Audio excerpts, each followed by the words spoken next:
Hello மக்களே, வீட்டில் இருக்கிற கொஞ்சம் பொருளையே வச்சு சிம்பிளாக கிராமத்து ஸ்டைலில் எப்படி தேங்காய் பால் செய்கிறதுன்னு சொல்கிறேன்.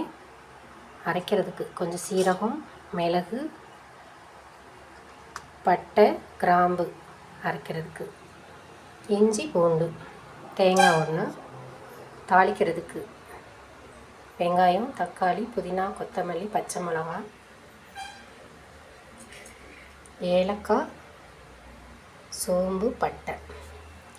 அரைக்கிறதெல்லாம் அரைச்சிட்டு வந்து சொல்கிறேன். ஒரு பாத்திரத்தை அடுப்பில் வச்சுட்டு கொஞ்சம் தேங்காய் எண்ணெய், கொஞ்சம் நல்லெண்ணெய்,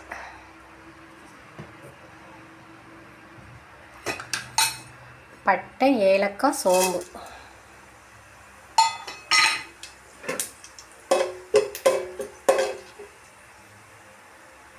வெடிச்சிச்சு. வெங்காயம்,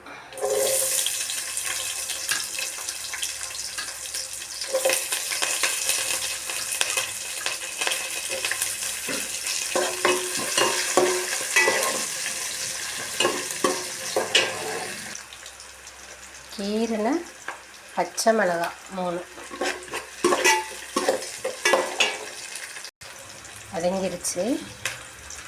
வெட்டின தக்காளி 3,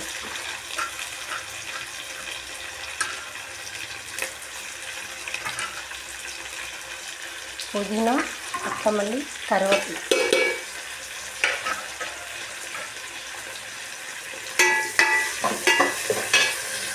தக்காளி வெங்காயம் வதங்கும்போது உப்பு சேர்த்துக்கணும். அப்போ நல்லா வதங்கிடும். ஓரளவுக்கு வதங்கிடுச்சு. இப்போ இஞ்சி, பூண்டு, மரச்சல்லையா, சீரகம், மிளகு எல்லாம் அதெல்லாம் சேர்த்துக்கணும். சேர்த்துட்டு நல்லா பச்சை வாசனை போகிற அளவுக்கு வதக்கணும். எண்ணெய் நல்லா பிரிஞ்சு வந்துருச்சு. இப்போ அரிசியை போடணும்.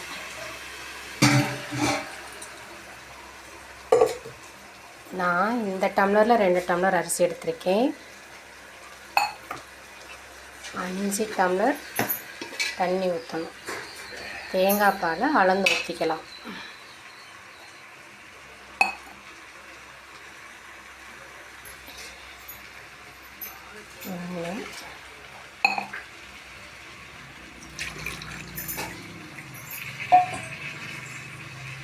ரெண்டு,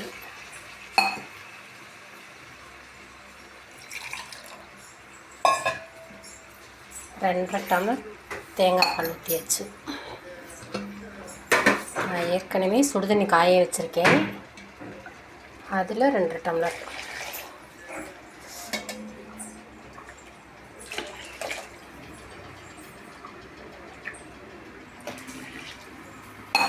ஊற்றியாச்சு.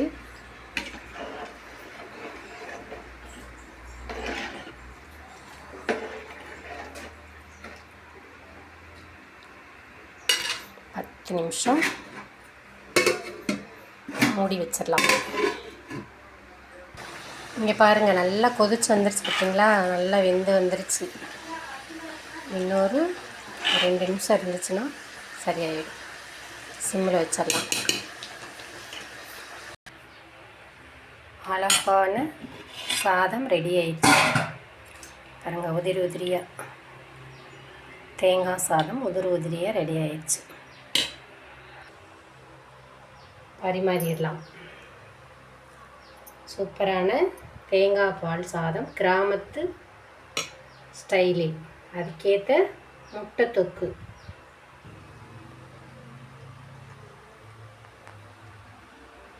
இது மாதிரி நீங்களும் செஞ்சு சாப்பிடுங்க.